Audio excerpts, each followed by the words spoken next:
Powered by the Montana Television Network. The 5:30 news starts right now in high definition.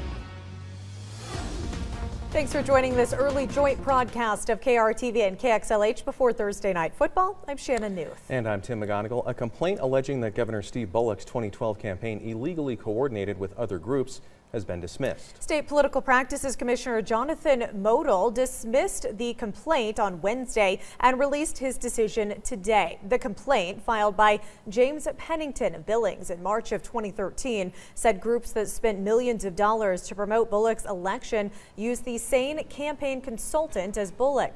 Pennington said that's illegal coordination and that the groups essentially made illegal contributions to the Bullock campaign. The group includes the Montana AFL-CIO, Planned Parenthood, and Montana Conservation Voters. Modell said the fact that Bullock and the groups supporting him used the same consultant does not prove coordination. He said more direct documented proof is needed. More details on the ruling are on our website, and there you can also find Mike Dennison's full report. In court news, a 6-year sentence for the theft from the Cathedral of St. Helena. That sentence was handed down today by District Judge James Reynolds to Gary Bristol. The 18-year-old pled guilty back in June. Bristol was arrested for stealing a donation box and a silver bowl from the cathedral in January. He was also accused of urinating in the house of worship and writing obscenities in a prayer book. Judge James Reynolds gave Bristol a 6-year deferred sentence, ordered him to pay $5,000 restitution, and to report to the Department of Corrections boot camp next week. The maximum sentence for felony theft is 10 years in prison. Judge Reynolds told Bristol that he was moved by a letter from Bishop George Leo Thomas to the court, asking that Bristol be given the chance to become a good member of the community. Well, Pope Francis made history today with an address to Congress. The Pope touched on a variety of topics, including the death penalty, climate change, and immigration. Senator John Tester was part of the congressional escort for the Pope. Tester called the procession in and out of the House chamber respectful, and he said the Pope's address was amazing, timely, and well constructed. I think it made the folks that at least were sitting in that chamber look inside to see what we can start doing better, mainly working together to solve some of the big issues that are facing this country and giving opportunity to people.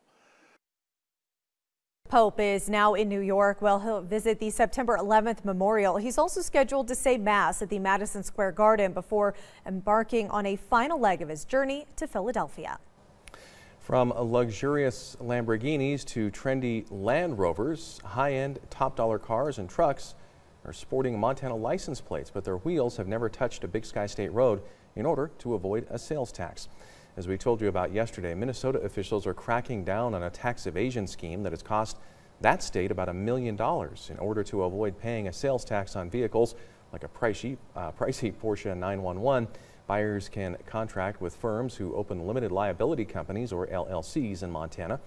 Under a Montana LLC, out-of-state drivers can register their cars here and drive them there. The registration and titling is just like anybody else, just like you or I going to the county and paying for our vehicle fees. They get a registration and a title and a set of plates. This practice has been going on for about a decade now, with registrations made in just about every county in Montana, especially counties that don't charge local option taxes. Law enforcement agencies across the state are among the many groups receiving more than $2.5 million in grants from the Montana Department of Transportation. Great Falls Police Department is getting $15,000 for its STEP program, which funds overtime patrols and equipment purchases for enforcement of seatbelt and impaired driving laws.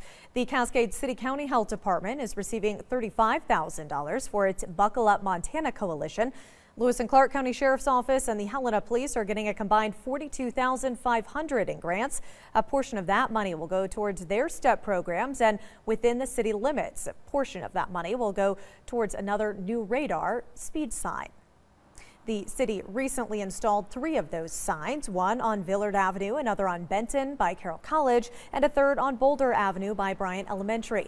Helena Police Assistant Chief Steve Hagan says the grant will pay for 1 more radar sign, which are put into problem areas to help drivers realize when they're going too fast. We could sit every day and write speeding tickets day after day after day.